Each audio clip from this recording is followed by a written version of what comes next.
Pengalaman mantan Duta Besar Indonesia, Tantowi Yahya, lebih mensupport, lebih mensokong berobat ke Malaysia. Ada apa dengan Indonesia?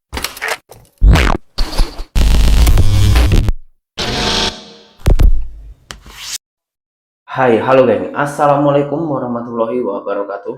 Berjumpa kembali dengan saya, Zainal Satori. Sebelum video ini saya mulai, gimana kabarnya kalian semua? Semoga semua yang menonton video ini baik-baik saja, dimurahkan rezekinya, selalu berpikiran yang positif dan dijauhkan dari mara bahaya oleh Tuhan Yang Maha Esa. Lagi-lagi Malaysia mendapatkan pujian dari orang Indonesia, dan beliau juga mengatakan Malaysia adalah wisata medis mendunia. Dan yang mengatakan ini bukan orang biasa, geng. Yang mengatakan ini yang bernama Tantowi Yahya. Tantowi Yahya ini adalah salah satu penyanyi dan sekaligus mantan duta besarnya Indonesia. Nah, pengalaman-pengalaman di orang semua diceritakan di media sosial. Tak ada yang dilebih-lebihkan dan juga tak ada yang ditutup-tutupin. Bukan kita terlalu menyanjung Malaysia, tapi inilah fakta. Ya, tengok dulu videonya. Negara Malaysia tuh beda, dia tuh nomor 1 destinasi wisata medis di dunia. Kata Menteri Kesehatan Indonesia beda, kalau Indonesia mau setara nih sama Malaysia, itu perlu 1,3 kuadriliun. Kalau itu kan memang udah jelas, Indonesia nih kehilangan 200 triliun. Masyarakat Indonesia nih banyak yang berobat keluar negara, terkhususnya Malaysia. Jadi keluarkan duit tuh sampai 200 triliun tuh di negara orang. Setelah saya melakukan observasi, melakukan research dan mengalami sendiri, paling tidak ada 3 hal utama dan 3 hal tambahan yang membuat mengapa banyak masyarakat kita yang berkunjung ke Penang untuk melakukan pengobatan maupun check up. Yang pertama adalah tingkat akurasi yang tinggi. Ini barangkali produk dari mesin-mesin modern yang mereka gunakan dan dikombinasikan dengan dokter-dokter hebat, profesional, dan begitu juga perawat-perawatnya. Yang kedua, kecepatan. Sangat cepat di sini. Kita menunggu dari satu bilik, dari satu pelayanan ke pelayanan lainnya itu kadang kurang dari 5 menit. Nah, hasil seluruhnya bisa kita dapatkan kurang dari 4 jam. Jadi kalau kita check-in jam 7, seperti yang saya lakukan, jam 11-nya itu sudah ada hasil. Kecuali kita ingin melakukan check-up tambahan ya, untuk penyakit-penyakit tertentu. Itu pun kita menunggu paling lama 1 jam. Jadi kalau jam 7, jam 12 itu kita sudah mendapatkan hasil komprehensif. Nah, yang ketiga adalah tingkat kepercayaan, trust. Pasien-pasien itu mempunyai tingkat kepercayaan yang tinggi terhadap hasil yang dihasilkan oleh medical check-up ataupun pengobatan. Nah, barangkali ini kecanggihan dokternya ya, dan dibantu dengan alat-alat, sehingga rasa percaya itu tumbuh dan semakin tinggi. Sedangkan 3 faktor tambahan yang membuat mengapa masyarakat kita khususnya selalu datang ke sini. Yang pertama, murah. Ya, saya katakan murah karena biayanya itu 30% dari biaya yang seharusnya atau biasanya kita bayar di Jakarta, atau 50% lebih murah daripada di Singapura. Mengapa itu murah? Ternyata salah satunya mesin-mesin modern yang mahal itu ketika masuk ke Penang itu tidak dikenakan pajak oleh pemerintahnya. Jadi gitu. Ini sudah sangat menolong. Yang kedua, dokter dan perawatnya itu semua bisa berbahasa Indonesia, sehingga tidak menimbulkan kesulitan ya bagi pasien-pasien kita yang tidak bisa berbahasa Inggris. Bahkan mesin-mesin modern yang saya pakai seperti mesin CT scan dan lain-lain, CT scan dan lain-lain itu sudah menggunakan bahasa Indonesia. Nah, yang ketiga yang juga tidak kalah pentingnya adalah bahwa pasien di sini tidak merasa diperas oleh rumah sakit ataupun dokternya. Jadi mereka ya cari uang gitu, tapi ada kesan humanisnya, ada kesan pelayanan kepada masyarakat. Sambil contoh, saya ketika keluar itu harus menebut 7 macam obat. Nah, saya tanya kepada dokternya, saya akan mengambil atau menebus obat tersebut di farmasi di bawah. Dokternya bilang apa coba? Pak, kalau usul saya ambil di luar saja, karena di luar itu 30 sampai dengan 50% lebih murah. Oh, dibandingkan Bapak diarahin. tebus obat di sini. Kecuali Bapak mau nyumbang kita. Bayangkan, ada dokter Wow. atau perawat yang menyarankan Wow. hal seperti itu. Saya tidak bermaksud membanding-bandingkan atau tidak Mm-mm. mempunyai jiwa nasionalisme, tapi ini sebagai bahan saja, bahan perbaikan bagi industri kesehatan kita, Mm-mm. bagi rumah Betul. sakit kita, agar pasien atau masyarakat kita itu, ya benar, mereka tidak keluar negeri kalau ingin melakukan pengobatan, berobat, atau sekedar melakukan medical check-up. Semoga berguna. Oke, kita sudah dengar sendiri ya pengakuan dan juga pengalaman dari mantan duta besar kita Indonesia, bahwasannya kita harus mencontoh Malaysia, geng. Begitu cepat, aman, lebih berkualitas, harganya juga yang paling penting lebih murah, geng. Dan menurut para pejabat-pejabat, masa itu memang sangat-sangatlah penting dibandingkan ya orang yang pengangguran ya. Karena masa itu, geng, waktu berobat di Malaysia itu hanyalah singkat dan tak dibelit-belitkan dengan alasan-alasan yang lebih detail, dan dari segi bahasa pun juga rata-rata orang sana itu boleh berbahasa Indonesia. Ini sangatlah mempermudah dan juga menarik pelanggan-pelanggan orang Indonesia berobat ke Malaysia. Mungkin itu juga salah satunya ramai orang Indonesia yang lebih memilih berobat ke Malaysia.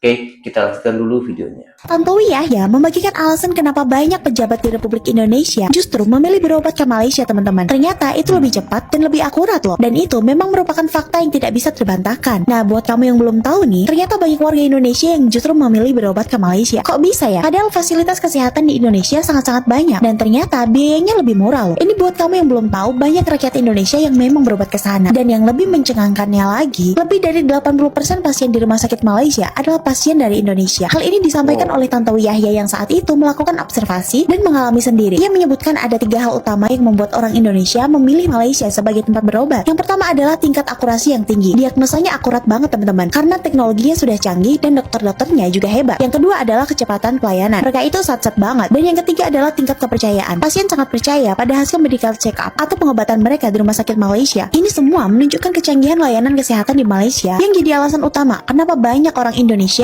yang memilih berobat ke sana. Coba tebak, ini mata uang negara mana? Ya, kalau udah nuker uang kayak gini, biasanya pasti kita mau berangkat check up ataupun berobat ya. Karena di negeri Konoha biasanya, ya saya terus terang sih, kalau keluarga atau apa saya nggak saranin kalau di negeri Konoha. Karena apa? Karena pelayanannya dan harganya ya jauh banget dengan negeri yang satu ini itu. Jadi bukan saya mengintimidasi atau menghasut negeri Konoha ini ya, karena memang secara kenyataan dari family-family yang berobat, saya cenderung merekomendasikan di sini karena transparan, pelayanan cepat, terbuka, nggak bertele-tele, dan alatnya juga bagus-bagus ya. Kalau di negeri Konoha gimana? Kita berobat, check up, cek darah, balik lagi minggu depannya lagi. Kalau di sini cek darah mungkin sorenya sudah bisa tindakan atau udah bisa eksekusi. Bayangin dari situ saja ya. Belum lagi dokter-dokter di negeri Konoha ini ya serasa raja ya. Kita datang jam 9, tiba-tiba berubah jadwalnya jam 9. Kalau di sini dokter itu satu rumah sakit, nggak boleh banyak rumah sakit ya, dia tetap stay di situ, jamnya tepat. Jadi itu hanya 1 sampai 2 alasan saja. Sebenarnya ada puluhan alasan ya kenapa berobat di sini ya. Nah, coba Anda tambahin. Kira-kira kalau dari sisi Anda pilih berobat di Konoha atau di negeri Upin Ipin? Boleh komen? Oh, di sini saya baru tahu ternyata kenapa di Malaysia ataupun hospital Malaysia tak ada pasien yang beratur berpanjangan, tak macam di Indonesia. Kalau di Indonesia ini sudah hal biasa, geng ya. Menurut pengalaman saya pribadi, setiap bulan itu saya menghantar mak mertua saya berobat ke hospital Indonesia karena mengalami penyakit jantung. Di situ saya berangkat pukul 6 pagi, balik kurang-kurang paling cepat pukul 12. Itu pun saya belum mengambil obat. Kalau kita menunggu mengambil obat mungkin boleh sampai pukul 7 sampai pukul 8 malam. Nah, Kalau di Malaysia, hal macam itu nggak ada. Ternyata memang Malaysia itu memberikan fasilitas yang cukup, dokter-dokter yang cukup. Dalam satu, kalau bisa dikatakan apa ya, geng, satu ruangan ataupun satu satu poli itu ada dokternya satu-satu. Dan tak apa ya, jadi pasien itu tak payah menunggu lama-lama gitu. Kalau di Indonesia tak macam itu, geng. Setahu saya kita mesti nunggu. Kita berangkat pukul 6, dokter datang mungkin pukul 10, 11. Itu pun kalau tak mundur lagi.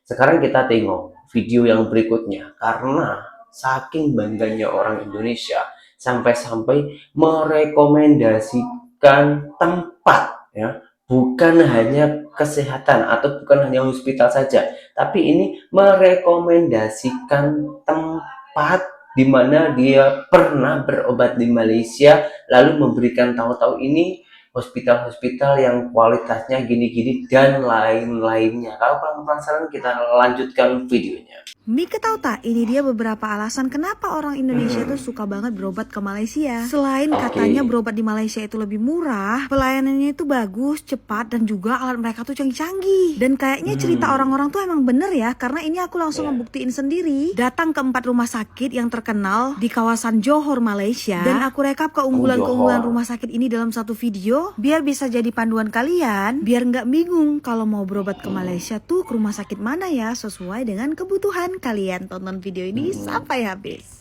Oke. Jadi gengs, pagi ini aku mau Ini berangkat baru ke Malaysia. Johor aja ya. Sebagai orang Batam, kalau mau ke Malaysia tuh gampang banget.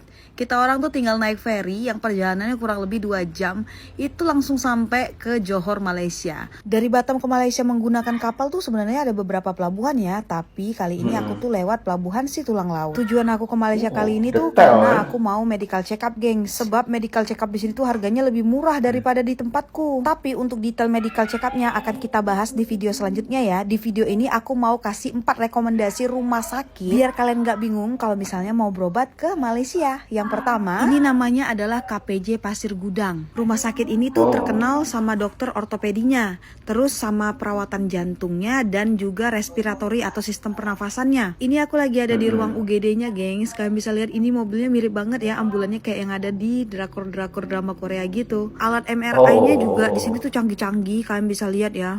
Mesinnya mantep. Dan ini aku lagi ada di lantai 8, mau lihat ruang VIP-nya. Kamar VIP-nya gede banget, dan ini untuk ruang pasien sama ruang tamu itu tuh dipisah. View dari jendelanya juga cakep banget tahu. Di kamar VIP ini juga sudah ada kitchen setnya loh, jadi bisa cuci piring, manasin makanan, dan ruang tamunya juga cukup besar, bisa untuk menerima tamu. Yang kedua, ini namanya adalah KPJ Putri Specialist Hospital. Nah, kalau di rumah sakit ini yang terkenal itu perawatan pediatriknya atau perawatan bayi dan anak. Jadi kalau mau ngerawat anak kalian yang sakit, cocok banget di rumah sakit ini. Di rumah sakit ini juga terkenal tuh sama perawatan lutut dan jantungnya. Ini dokter Chung, ini dokter ortopedik dan spine surgery, terkenal banget. Dan untuk mesin MRI mereka ini juga udah yang terbaru, gengs. Kalian bisa lihat, wow. Jadi intinya menurut aku rumah sakit ini cocok banget buat kalian yang mau berobat tentang anak, perawatan lutut dan juga jantung. Selanjutnya yang ketiga, ini namanya adalah rumah sakit KPJ Bandar Dato' On. Kalian lihat, geng, ini rumah sakit mall atau hotel sih, gede banget, bahkan ada eskalatornya. Macam mall ya. Bangunannya juga bener-bener lebih modern dibanding dengan beberapa rumah sakit KPJ yang kita lihat tadi. Untuk rumah sakit KPJ Bandar Dato' On ini tuh terkenal sama neuro dan juga spine surgery-nya atau ahli bedah saraf dan bedah tulang belakang. Alat mesin perawatan jantung mereka juga ini keren-keren banget. Untuk mesin-mesin memang kayaknya KPJ nggak ada yang zong sih. Mesinnya betul-betul luar biasa. Di rumah sakit KPJ Bandar Dato' On ini juga sangat terkenal dengan yang namanya ophthalmologi atau perawatan yang terkait dengan bola mata. Untuk endoskopinya juga di sini tuh canggih. Walaupun semua rumah sakit KPJ itu rata-rata ada endoskopinya, tapi yang di Dato' On ini mereka memiliki mesin yang paling terbaru.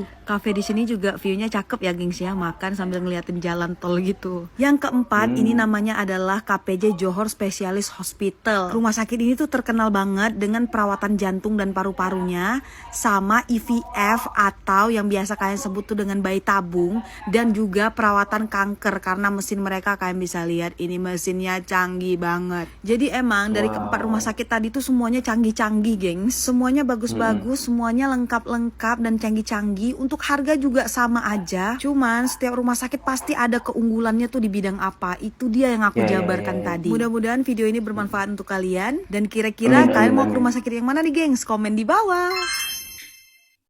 Ya, kalau kakak memberikan pilihan kita nak pergi ke rumah sakit mana di Malaysia, kita mesti berdoa tak payah pergi ke rumah sakit ya, geng. Yang pada intinya kita nak sehat-sehat saja, karena kesehatan itu begitu sangat mahal. Tapi ramai juga orang-orang Indonesia yang sudah mendapatkan ujian dari Allah Subhanahu wa Ta'ala yang berupa penyakit ataupun yang kekurangan kesehatan pada tubuh, ramai pergi ke Malaysia. Ternyata setelah direkomendasikan oleh kakak ini memang membuat kita shock, membuat kita takjub ya, dengan segitu kualitasnya, keamanannya, dan kemewahannya hospital ataupun medical check up di Malaysia. Ini macam di luar dugaan, di luar nalar. Kita pikirnya masih mahal, tapi faktanya serupa dengan di negara Konoha. Wow. Dan satu ini untuk penutupan, geng ya, ini ada salah satu seorang laki-laki Indonesia yang bekerja di Malaysia. Setiap dia orang itu lama di sana, tahu semuanya tentang Malaysia, lalu dipostinglah di media sosial, diceritakan alasan-alasan kenapa Malaysia itu selalu menjadikan negara kesehatan yang terbaik. Dia orang memberikan 3 alasannya, geng.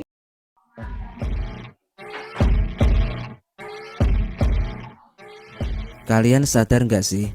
Malaysia lagi jadi bahan pembicaraan di banyak forum internasional di tahun 2025 ini. Bukan cuma karena satu hal, tapi ada 3 alasan utama kenapa negara tetangga kita ini layak banget mendapat perhatian lebih. Yuk kita bahas satu persatu kenapa Malaysia bisa melesat dan jadi sorotan global. Yang pertama, Malaysia sekarang diakui sebagai destinasi medical tourism nomor 1 dunia. Wow, Bayangin nomor aja, 1 dunia. setiap tahun lebih dari 500.000 pasien dari luar negeri datang untuk berobat ke sana, terutama dari Asia. Kenapa bisa seramai itu? Karena fasilitas kesehatannya modern banget. Salah satu contohnya adalah Prince Court Medical Center yang terkenal karena layanannya mulai dari IVF sampai perawatan luka bakar. Kualitas medisnya tinggi, tapi biayanya justru jauh lebih terjangkau dibanding negara lain, misalnya Singapura. Selain itu, penggunaan bahasa Inggris yang luas bikin komunikasi antara pasien dan juga tenaga medis jadi lebih efisien. Faktor lain yang bikin Malaysia unggul adalah ragam pilihan pengobatan dan harga layanan yang transparan. Jadi, gak heran kalau Malaysia dilirik sebagai pusat layanan kesehatan internasional. Alasan kedua cukup menarik. Di tengah tekanan hidup di kota besar, 2 kota di Malaysia justru bersinar karena tingkat kebahagiaannya. Kuala Lumpur dan juga Petaling Jaya masuk daftar kota paling bahagia versi Happy City Index 2025. Secara angka, Kuala Lumpur punya skor 78 untuk ekonomi, 81 untuk kesehatan, dan 77 untuk mobilitas. Sementara Petaling Jaya yang dikenal sebagai kota satelit dengan pendekatan Smart City justru lebih tinggi, dengan skor 83 untuk ekonomi, 79 untuk kesehatan, dan 80 untuk mobilitas. Jadi, apa kunci kebahagiaan mereka? Salah satunya adalah kebijakan yang mendukung pemerataan akses terhadap kesehatan, ekonomi yang inklusif, dan sistem transportasi yang efisien. Bukan sekedar angka, ini menunjukkan bahwa kualitas hidup masyarakat kota di Malaysia benar-benar meningkat dan juga terasa secara nyata. Poin ketiga ini datang dari sektor ekonomi dan juga keuangan. Tahun 2025, ringgit Malaysia berhasil masuk dalam 20 besar mata uang paling berpengaruh di dunia.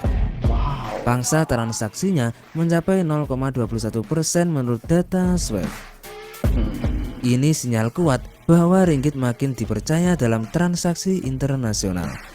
Oke. Keberhasilan ini nggak lepas dari peran Bank Negara Malaysia yang menjaga stabilitas moneter, meningkatnya investasi asing langsung ataupun FDI, serta semakin luasnya penggunaan ringgit dalam perdagangan intra-Asia Tenggara. Tapi tentu saja tantangan tetap ada. Malaysia masih harus mewaspadai dinamika ekonomi global yang cepat berubah. Tapi sejauh ini mereka cukup adaptif dan juga responsif. Jadi itulah 3 alasan kenapa Malaysia layak diperhitungkan di tahun 2025 ini. Dari sektor kesehatan, kualitas hidup perkotaan, sampai pengaruh mata uangnya di pasar global. Sebuah transformasi yang menarik untuk kita amati, apalagi sebagai negara tetangga. Ketika kita sudah mendengar dan melihat langsung pengalaman-pengalaman, bahkan semua orang yang menceritakan itu rata-rata membawa bukti, memberikan fakta-fakta tersebut. Akan tetapi, kalau kita tengok di kolom komentar tersebut yang barusan saya tayangkan, ramai netizen-netizen Indonesia ataupun Konoha yang koya dia kata itu hoax lah dan lain-lainnya. Korang sendiri boleh tengok lah ya.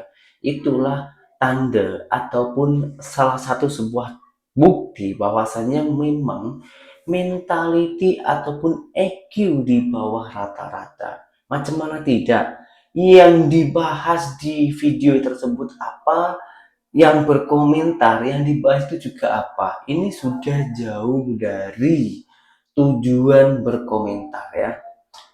Sudah jauh dari tema video tersebut. Itulah kalau hati dah hitam, mau dibuat fakta-fakta apapun, dia tetap tak terima, tetap mencari kesalahan-kesalahan tersebut. Dan lebih parahnya lebih percaya dengan berita-berita hoax yang terlalu memuji Indonesia tapi belum ada hasilnya, masih direncanakan, dibangga-banggakan. Apabila jatuh tak terjadi, dengan kemudian hari marah-marah. Itulah mentality di bawah ataupun EQ di bawah rata-rata.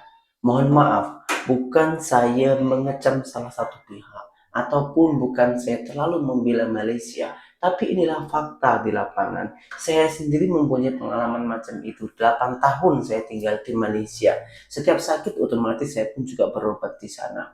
Pernah berobat ke kerajaan, ke swasta pun juga pernah. Kalau kita sebagai warga asing, kalau kita berobat ke hospital kerajaan mesti kena daftar dulu. Tapi kalau untuk warga tempatan Malaysia hanya bayar RM1 saja. Video ini juga pernah dibahas oleh salah satu cindo Indonesia yang bernama Kokori. Beliau bertanya kepada mesin AI-nya bahwasannya berobat di Malaysia RM1 itu hanya untuk daftar. Kokori, Malaysia itu bukan macam Indonesia. Kedua negara ini sama-sama memberikan subsidi kesehatan kepada masyarakatnya. Indonesia mempunyai BPJS dan juga KIS. KIS khusus untuk warga yang miskin, itu benar-benar free, tak bayar. Tapi khusus untuk warga miskin. Kalau di kalangan yang biasa, kita harus memakai BPJS. Itulah bantuan dari pemerintahan kita, subsidi yang berupa BPJS tersebut. Dan BPJS di Indonesia ini sakit tak sakit setiap bulan kita mesti bayar kepada pemerintah melalui BPJS tersebut. Kalau di Malaysia hanya bayar RM1, itu pun apabila sakit. Apabila tak sakit tak ada biaya per bulan bayar-bayar, tak ada. Inilah fakta dan juga realita bahwasannya kepedulian Malaysia itu memang sangat luar biasa yang terutuh tentang kesehatan dan juga pendidikan. Saya bertanya orang-orang ataupun para netizen yang selalu tak terima dengan fakta. Apa pandangan orang dalam video ini? Ini sudah nyata. Bahkan Duta Besar Indonesia juga pernah mengatakan hal tersebut. Saya tunggu penjelasan ataupun komentar dari orang semua. Tulis di kolom komentar dan berjumpa kembali di video saya yang berikutnya. Assalamualaikum warahmatullahi wabarakatuh. Bye-bye.